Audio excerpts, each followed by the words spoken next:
Halo semuanya, perkenalkan kami dari kelompok 5 akan menjelaskan tentang nanoteknologi. Saya Beatrice. Saya Monda. Saya Jason. Saya Jericho. Dan saya Lovena.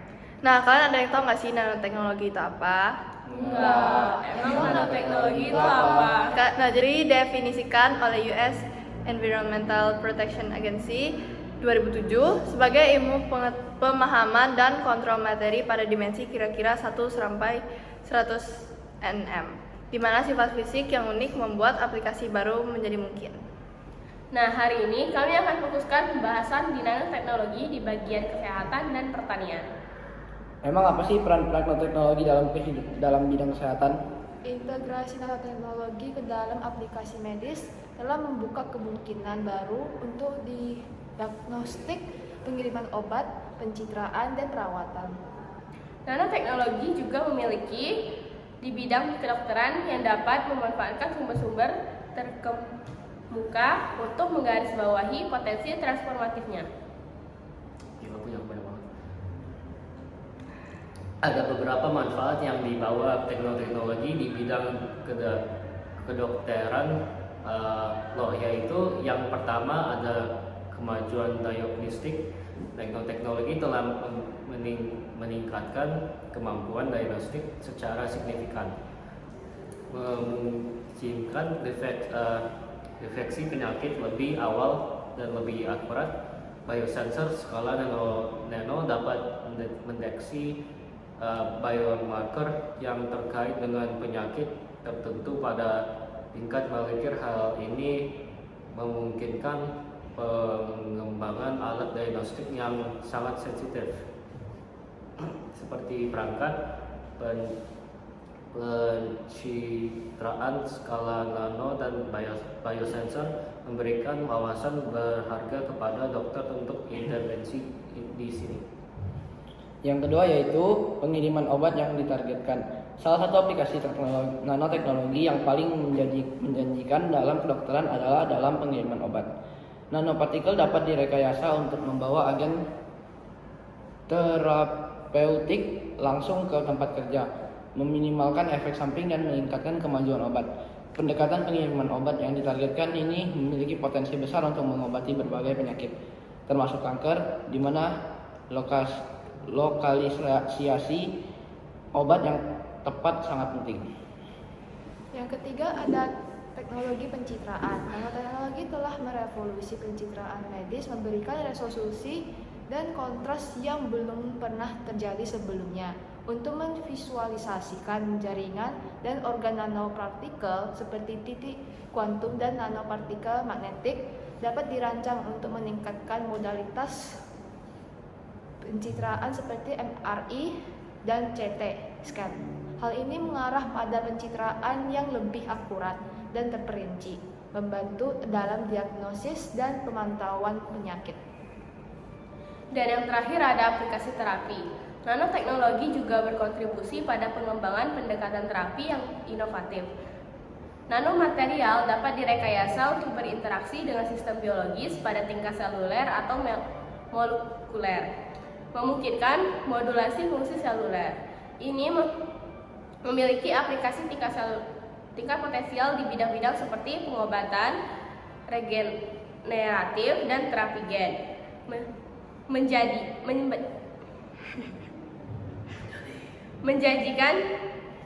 Menjanjikan jalan baru untuk mengobati kondisi yang sebelumnya tidak dapat disembuhkan. Nah, hari ini kita akan memfokuskan untuk pembahasan apa peran nanoteknologi dalam aplikasi terapi.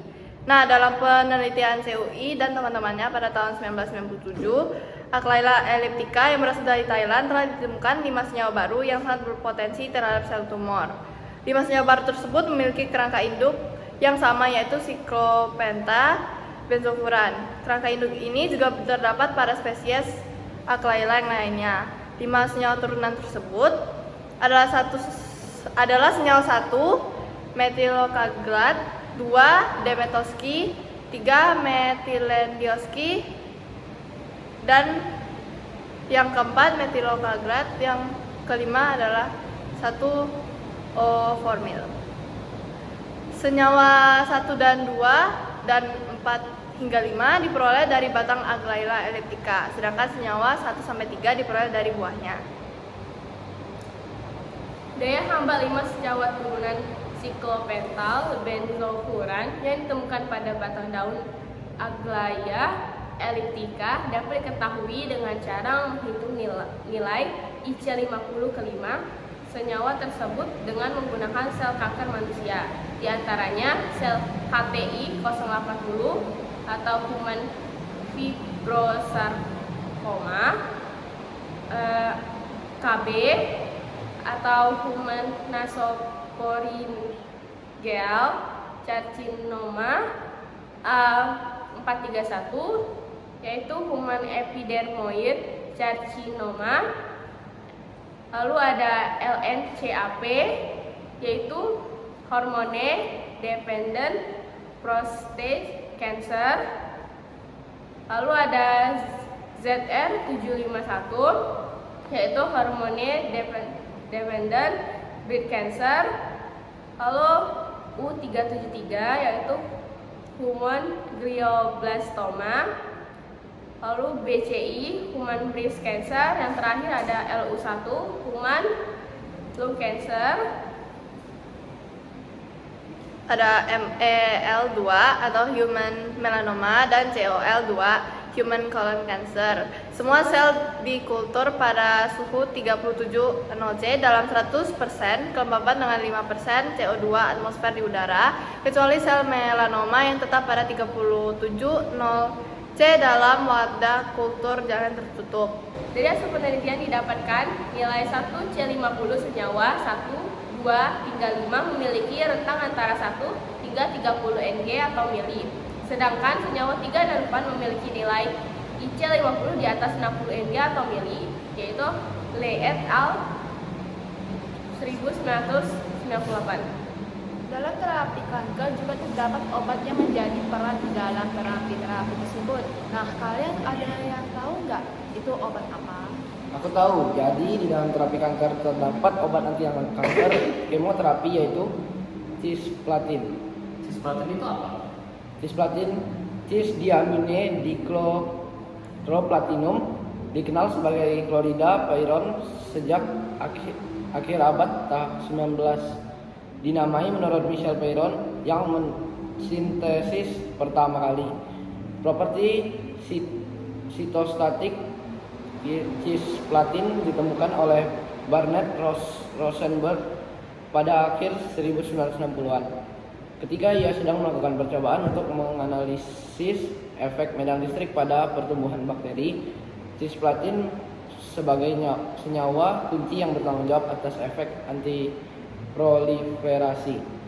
Uji klinik dimulai pada tahun 1991 dan setelah menghindari beberapa kendala, cisplatin akhirnya disetujui untuk menggunakan pada kanker testis dan ovarium oleh Badan Pengawasan Obat dan Makanan AS dan beberapa negara Eropa pada tahun 1979 dirubah dan Kalaida 2016. Jadi cisplatin itu baiknya untuk orang yang terkena dan butuh terapi kanker.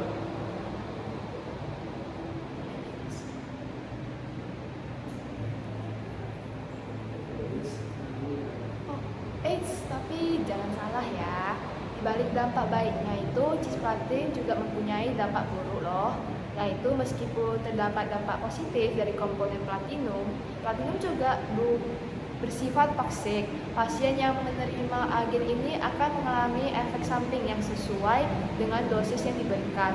Kemampuan untuk manajemen toksisitas merupakan hal krusial untuk kesuksesan kemoterapi. Efek samping dari terapi platinum termasuk kerusakan sel umum seperti mual dan muntah, penurunan sel darah, dan produksi trombosit pada sumsum tulang myelosupresi, dan penurunan respon terhadap infeksi.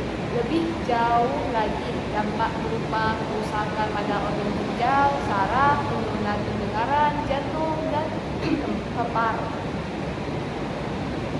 Dan Pada toksisitas HEPAR, platinum meningkatkan peroxidasi lipid dan gangguan status tiol jaringan dengan perubahan antioksidan enzimatik. Glutathione dan kadar glutathione redustase menurun akibat terapi platinum, di mana glutathione peroxidase, gamma glutamil transpeptidase, dan katalase meningkat. Sitokrom P450 menurun. Perubahan enzim status antioksidan dengan peningkatan peroksidase lipid mengindikasikan enzim ini berperan penting dalam melawan stres oksidatif yang diinduksi oleh radikal bebas oleh OUN dan teman-temannya pada tahun 2018. Struktur atom yang terdapat dalam cisplatin ini apa aja sih? Nah, jadi cisplatin ini juga senyawa kompleks. Lebih tepatnya ion kompleks karena berkuatan. Nama di KTP-nya adalah cis diamina dikloroplatin. Sejak atau cis PTNH3 2C12 2+ Sejak dia ikut secara X faktor kimia, namanya berubah jadi cisplatin. Biar keren, dari namanya sudah bisa ditebak.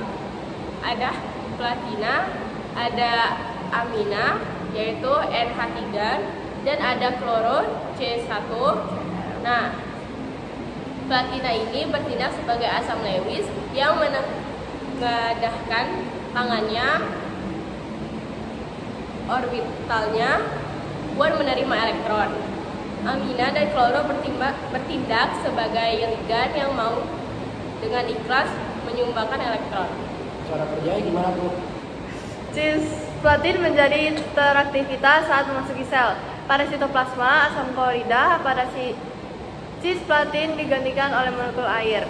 Produk yang terhidrolis merupakan elektrofil poten yang dapat bereaksi dengan nukleofil apa saja, termasuk kelompok sulfhidril pada protein dan donor atom nitrogen di asam nukleat. Cisplatin berkaitan dengan residu purin sehingga merusak asam deoksiribonukleat atau DNA sel kanker, mencegah pembelahan sel dan menyebabkan kematian apoptosis sel.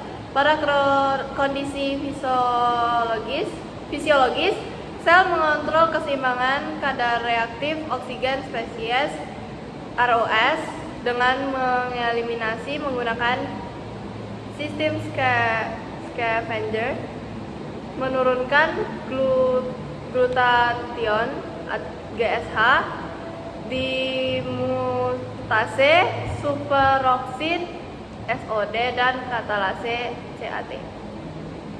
Namun di bawah kondisi stres oksidatif terjadi kelebihan ROS yang dapat merusak protein sel, lipid, dan DNA, sehingga lesi pada sel berkontribusi terjadinya kerusakan sel. Stres oksidatif ini merupakan mekanisme penting dari kerja toksisitas cisplatin. Mitokondria merupakan target utama cisplatin untuk menginduksi stres oksidatif pada sel kanker.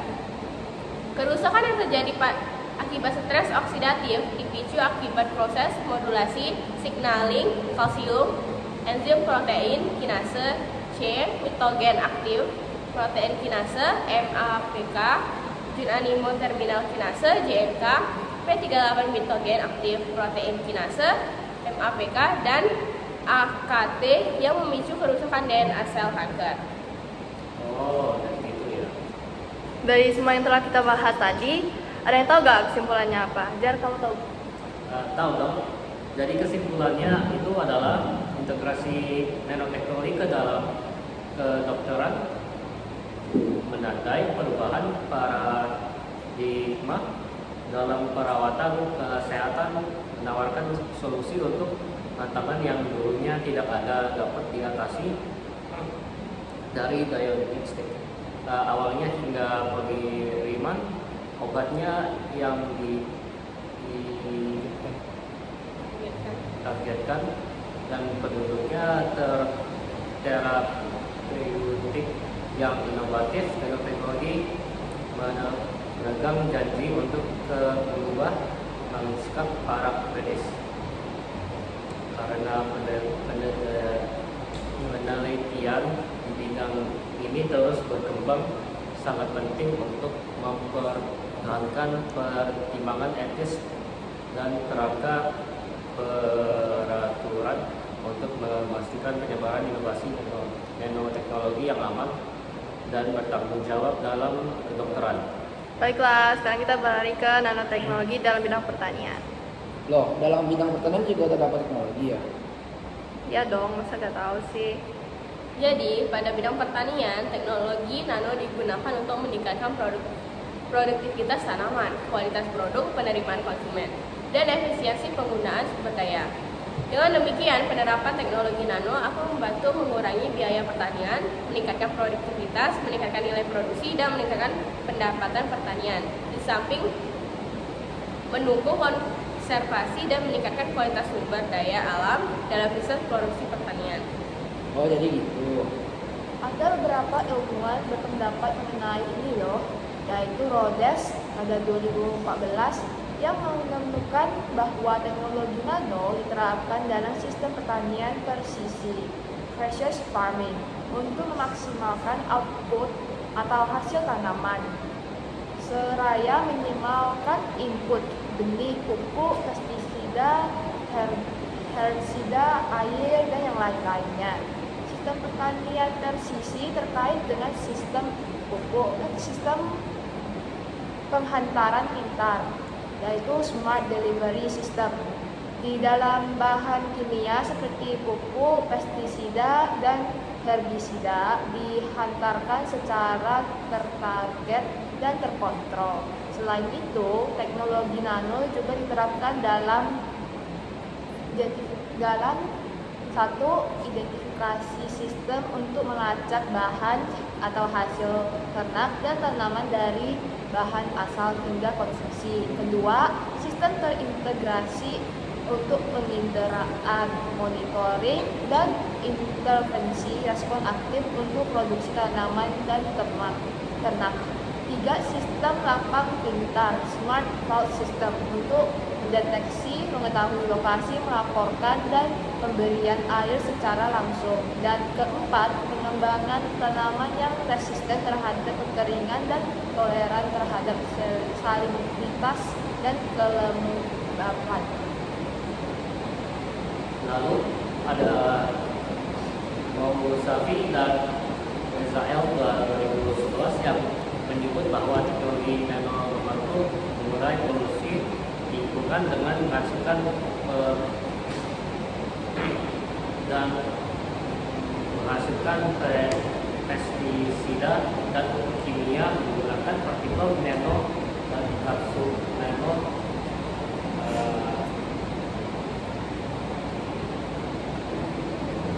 yang mempunyai kemampuan untuk mengendalikan dan memanfaatkan absorpsi serta lebih efektif dan ramah lingkungan. Selain juga produksi kristal nano untuk meningkatkan efisiensi Pestisida untuk penerapan pestisida dengan dosis yang lebih rendah. Dan terakhir ada Holden et al. 2012 juga melaporkan potensi penerapan teknologi nano dalam penanganan limbah pertanian, khususnya dalam industri kapas. Sebagian selulosa atau serat yang timbul ketika kapas diproses menjadi kain yang biasanya dibuang sebagai limbah atau hanya diolah menjadi produk bernilai rendah. Ketika diproses dengan menggunakan metode elektrospinning akan menghasilkan serat kapas berdiameter 100 mm yang mampu menyerap pupuk atau pestisida secara sangat efektif sehingga memungkinkan penerapannya dalam pertanian. Berdasarkan bahan kimia penyusun pestisida dibedakan menjadi organoklorin atau OCPS, yaitu pestisida yang mengandung unsur karbon atau C, hidrogen H, dan klorin atau Cl.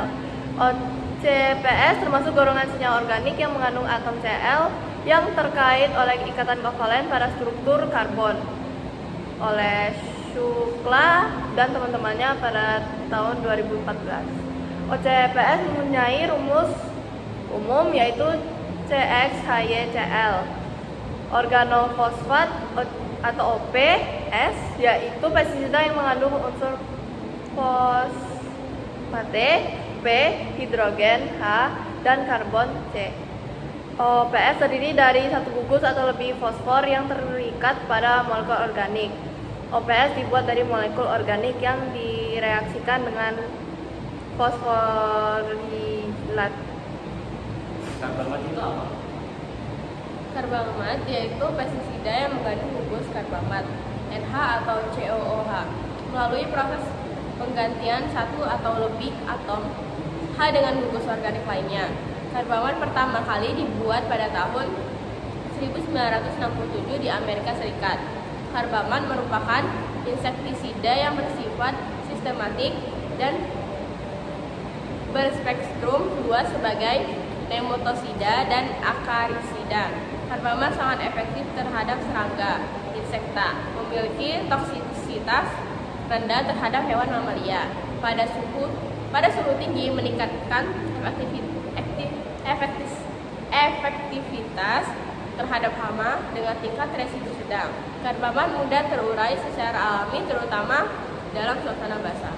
Terus kalau piretroid itu apa? Piretroid merupakan senyawa organik yang mirip dengan piretrin alami yang diproduksi oleh bunga piretrum atau krisan.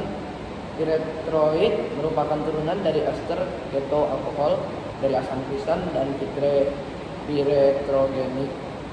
Piretroid dapat membunuh hama dan merangsang pertumbuhan sehingga memiliki pengaruh yang nyata pada peningkatan produksi. Piretrin dijual dalam bentuk bubuk yang dapat dibasahi, konsentrat yang dapat diemulsi, butiran debu, aerosol, mikroenkapsulasi, flowable, dan tablet. Itu menurut Malibui, yaitu tahun 2013. Oke, aku ngerti sekarang. Nggak terasa nih materi kita udah selesai. Ya, ini Itu saja yang kami dapat kami sampaikan. Kami minta maaf jika ada salah kata yang kurang enak didengar. kami akhiri. Bye.